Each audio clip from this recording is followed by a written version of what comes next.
session is actually a workshop, and Comarch will be presenting, and it's Łukasz Sloniewski. Okay, sorry to ruin it. So what we've heard about all the things in the past couple of days, all the things, the future of loyalty, and all the sexy parts of loyalty and engagement, and even data turned sexy just a little bit ago. But Lucas is going to talk about the not so sexy parts of marketing, but the important parts that allow the other things to happen. It's the beginning of the food chain, I guess, is what you could say. So, and then also discuss the vision of the future and the new trends. And with that, I'll hand it over. There we go.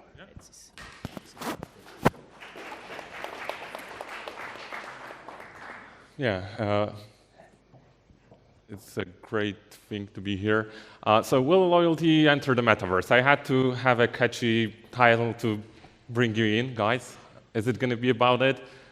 It will, luckily. Not all of that, but some part of it. So I'm Łukasz Sloniewski. I'm the head of R&D at Comarch for our loyalty products.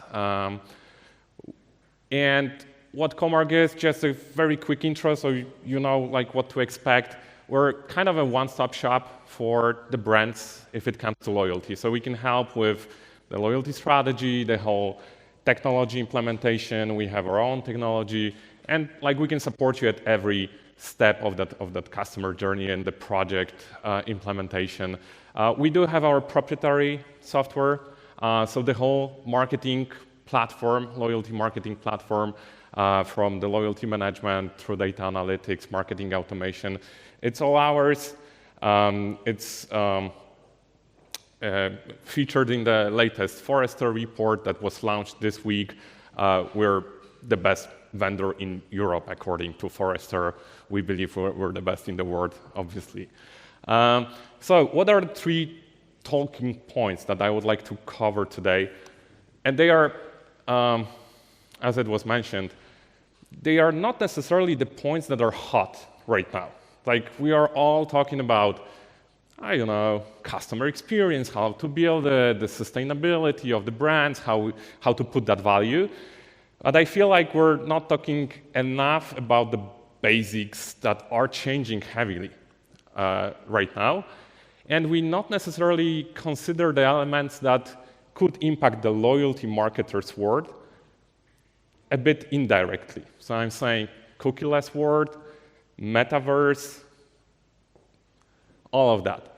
So the point number 1, it's basically how the loyalty marketers should position themselves and what they should be looking at right now and in those 2020s. I'm not saying 2023 because, you know, like probably for all of us, it's just a period of, you know, crisis after crisis, problem after problem. It's a lot of not pleasant things happening. So starting from 2020, pandemics, we're in constant fight for the future and trying to stabilize you know, our reactions to what is happening.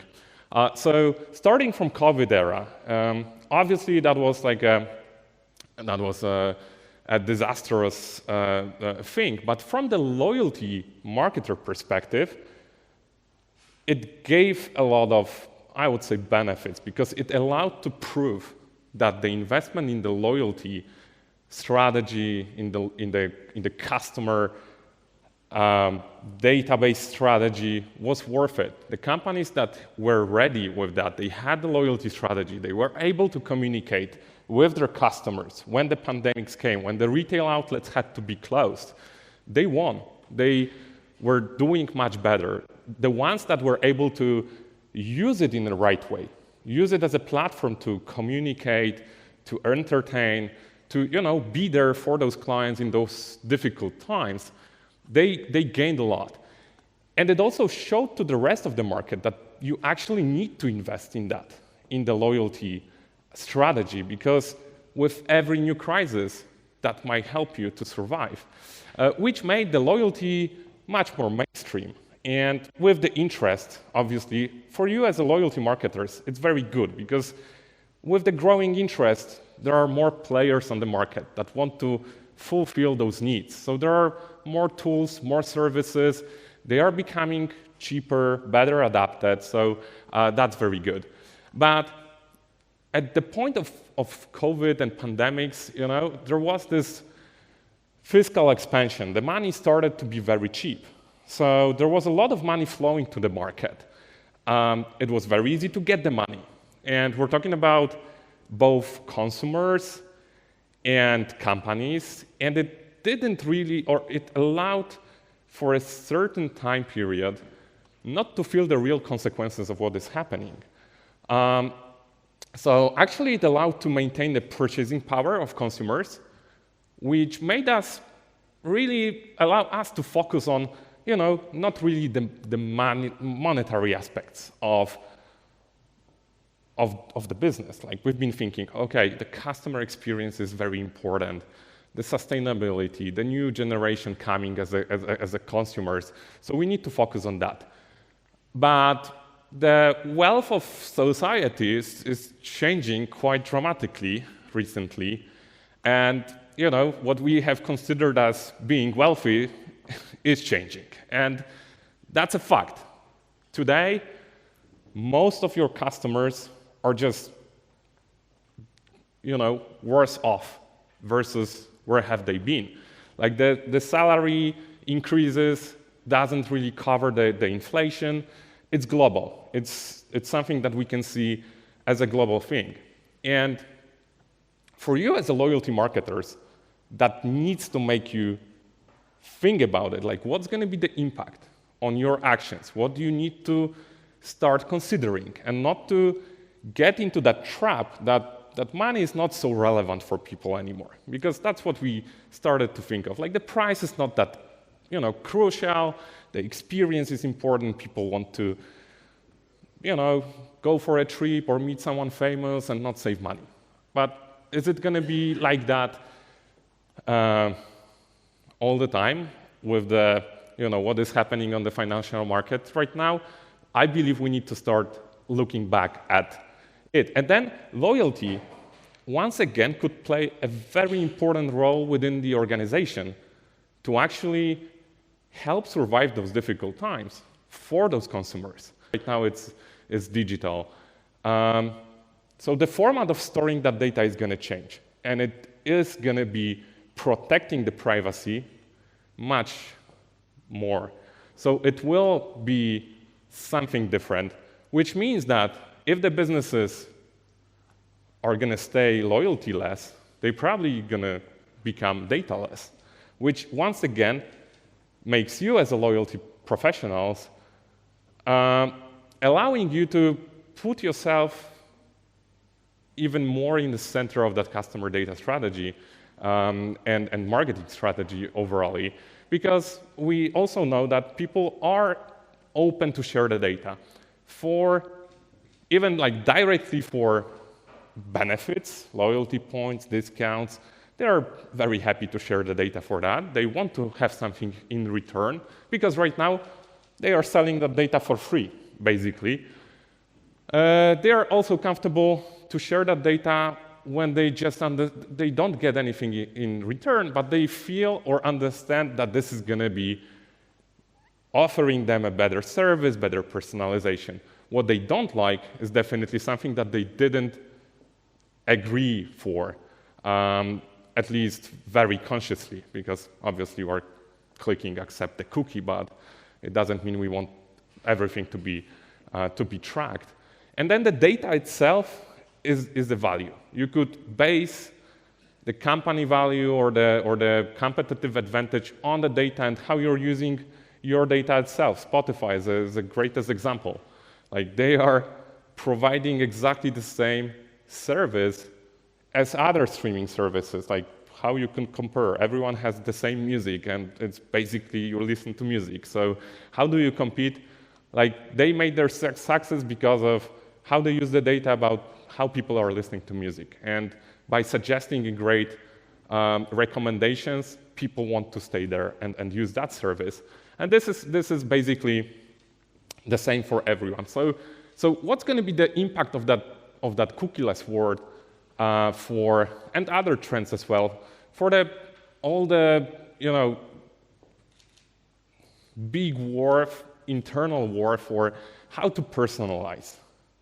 Because this is my favorite thing, like personalization. We all know basically more or less how it should be done for 10 years already. There are few that are doing that right. And there are so many obstacles that it's not about not knowing how to do that. It's just about not being able to force the process within the organization.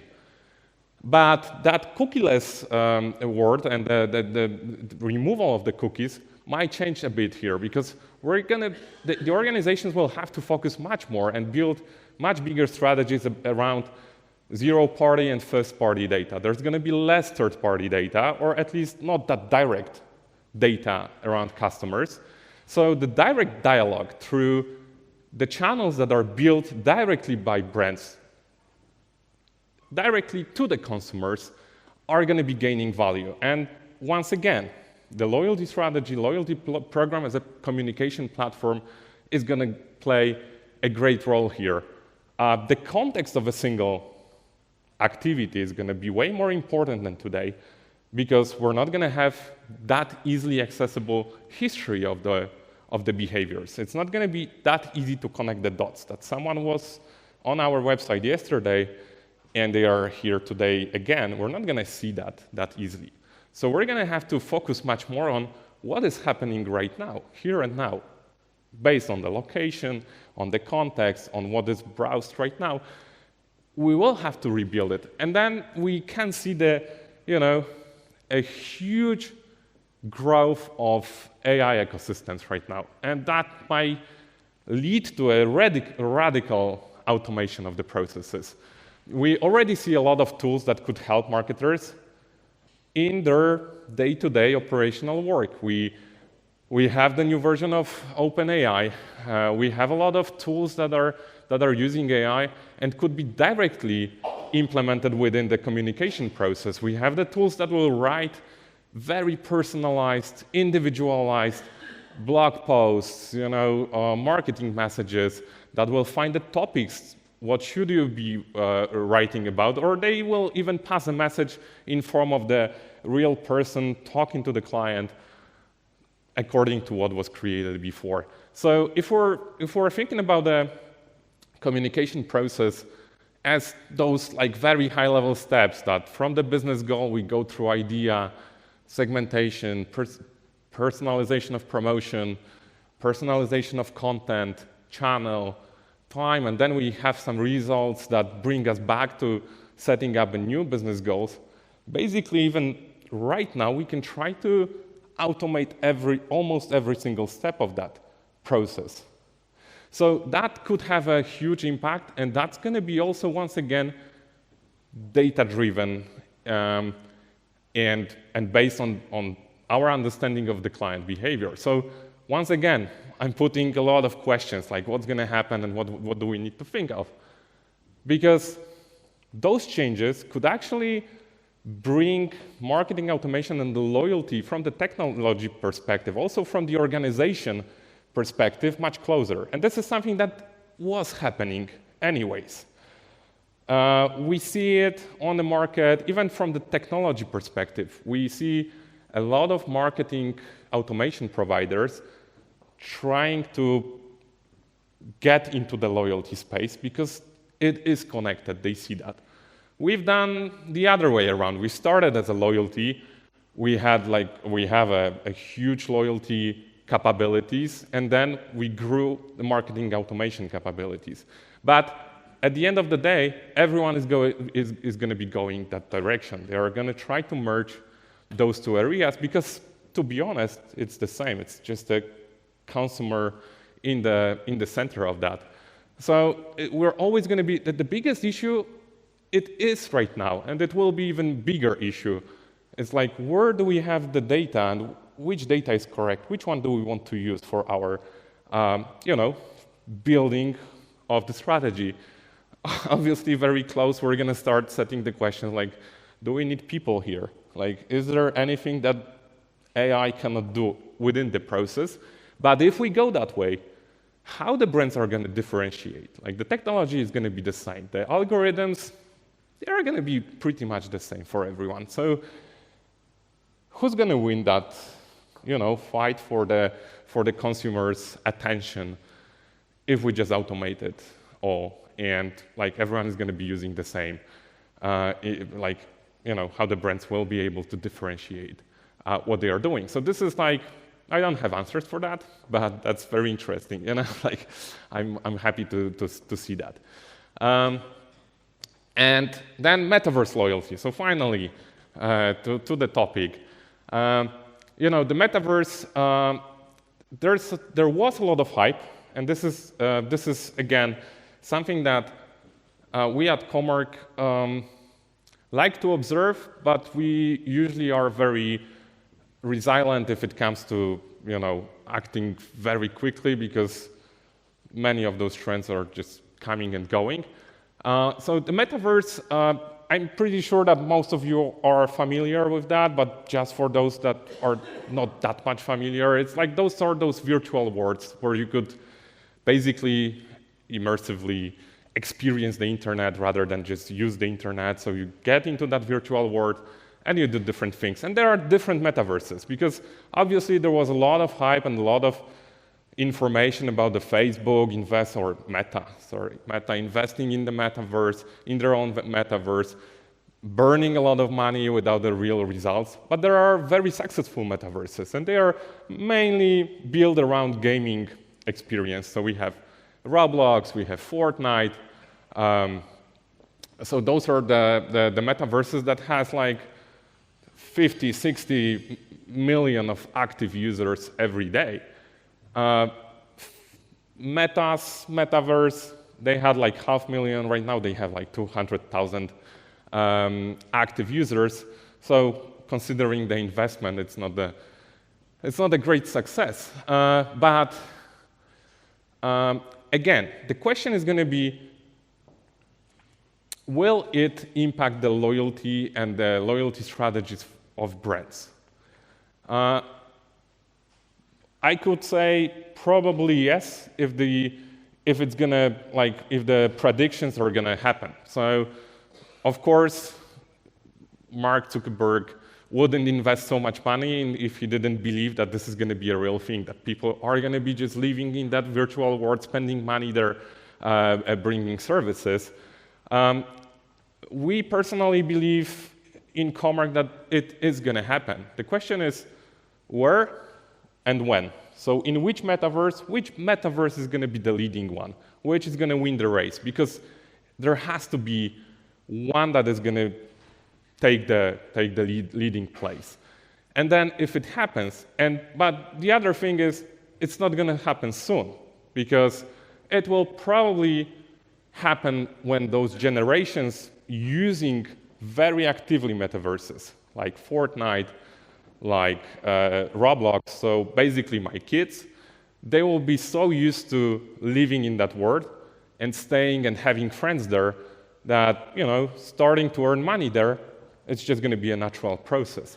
So I would say definitely it is going to happen. I cannot see the scenario in which, we drop computers and like we stay without it.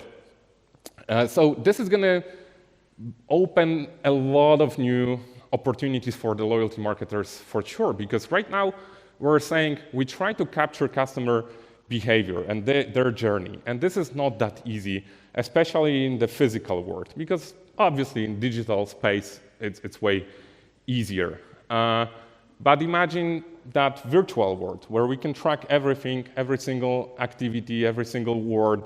It's going to be so much easier, but it's going to be all about consent and the data and the trust. So basically, the trust will be the primary currency of a mainstream metaverse commerce. And we know that the loyalty is a way for the brands to build that trust, and is that the platform for that. Obviously, the metaverse is also a huge opportunity for a lot of brands because they can create their own alter ego. You know, you're doing something that is not necessarily very environmentally friendly in the real life, but then you do something completely opposite in that metaverse, and you just change the way you're perceived by those new generations. Obviously, there are so many risks there in that metaverse, so many regulations that didn't happen, and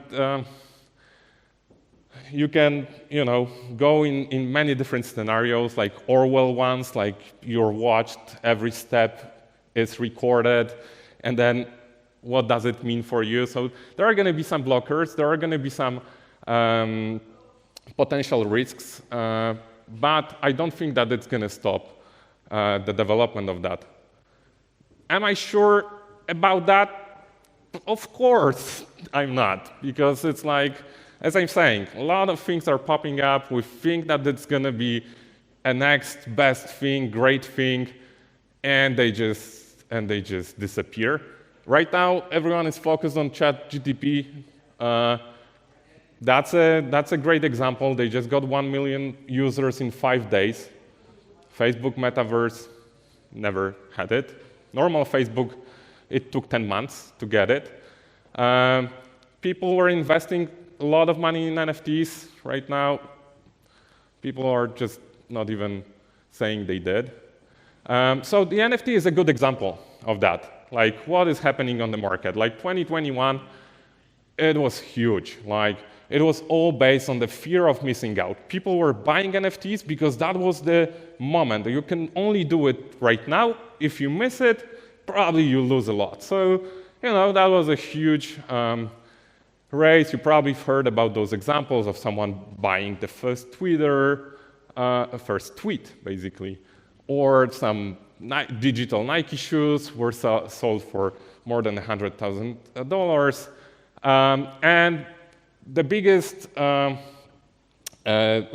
best example was those apes. I don't know if you remember. You could buy the avatars for Twitter. That was like the apes representation. They were costing few $1 million at the peak of it. Right now, they are worth nothing, basically. So people lost really like $1 million for digital, image of an ape. And this is like, this is something like how I imagine myself, talking to my grandkids in 50 years about like, okay, what was the peak of cheap money in the economy? And I would say like, yeah, you could buy a picture of an ape for $8 million. And probably they would ask, okay, so what could you do with that? I would say you just have it, like have it on your computer. And that they will probably ask like, could everyone else have it? And yeah, they could just have the same picture on their computers. So why didn't work out? I would say like, I don't know. It's like, it should work out. So you see, like with the technology, it's very hard to say, but a lot of things are happening. We believe that from the loyalty perspective, if we're looking at the whole blockchain-related technologies, so the cryptos, NFTs, Metaverse, there's a different adoption level. Definitely everyone knows about cryptos, how they work. Probably most of us have or had some cryptos. NFTs, adoption level was low, the impact is going to be low. But the Metaverse, I still believe that on the consumer side, the adoption is still very low, but potential impact is going to be very high. But as I said, it's going to take probably years. So yeah, again, next set of questions. Is it going to become a real part of our lives? Really? If you want to invest in it, are you really looking for a value or just for hype? Because a lot of brands just started to do something. They got a hype. Everyone was talking about it. But is there real value behind it for the consumers? I don't believe so. And then at the end, like, don't we have real problems to solve today? I believe we have bigger problems to think of and react to. So yeah, that's all. Any questions?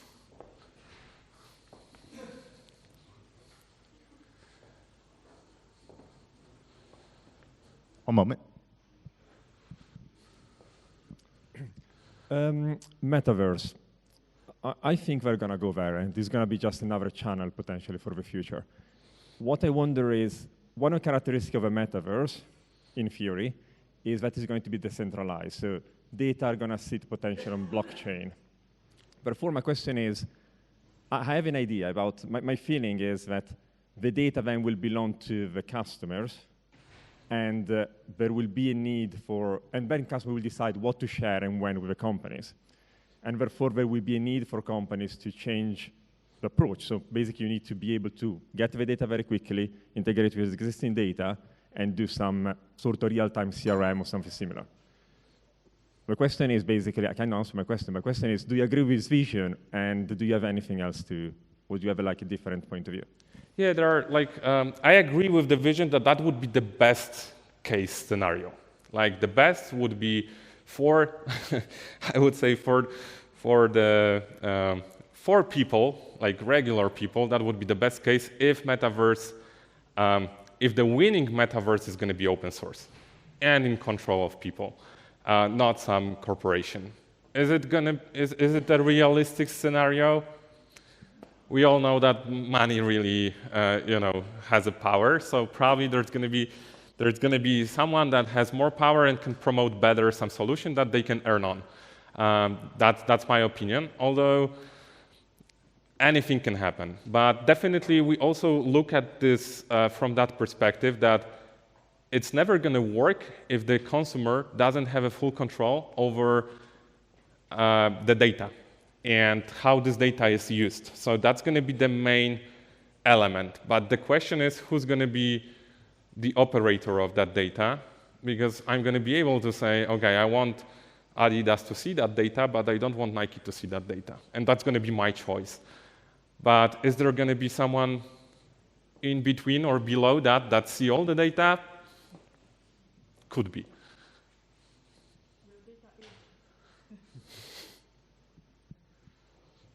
Hi, Łukasz.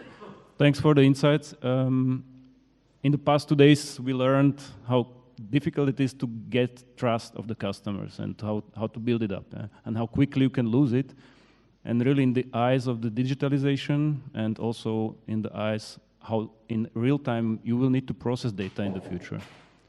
Where do you see, and maybe this is the question also for the whole round, where do you see the biggest challenge to make the services really available and scalable in a way that it appears to the customer as a reliable service, especially if they are offering so much personal data than in the digital technology?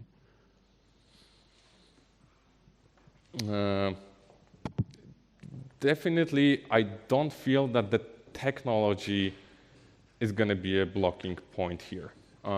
So I would say like the growth and the pace of the technology development probably were going to allow us to keep the pace and be able to process even those tremendously quickly growing amounts of data that we get.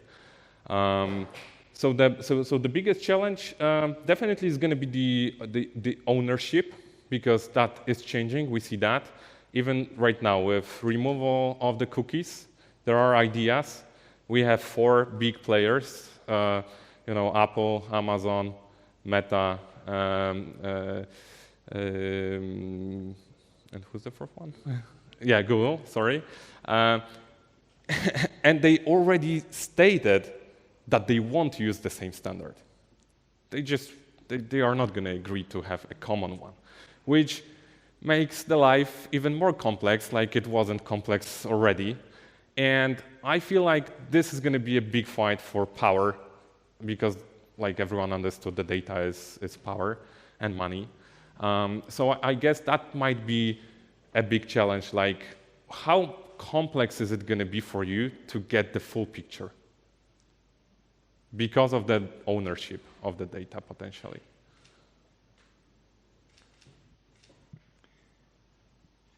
So if I may follow with the next question, I think this is Metaverse and loyalty. I think it's a fascinating theme that's going to drive a lot of conversation in the community.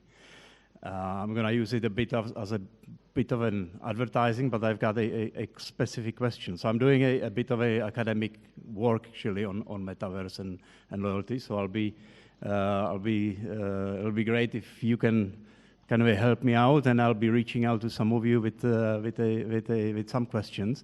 But I've got you had the adaptability and the impact chart on the screen. What's driven those that outcome? Why do you think that Metaverse will be the one that's going to create an impact? Mm-hmm, mm-hmm. Okay, basically because of the amount of things that you could move to the metaverse and the complexity of the tool, basically, itself. Because if we're talking crypto, it could be a mean of payment, a storage of the value. If we're talking about NFT, it could be a representation of a reward, your recognition, but those are just the tools. Those are the pieces of loyalty strategy, while Metaverse is going to be potentially the whole new world that gives you completely new set of opportunities to use those tools or any other tools.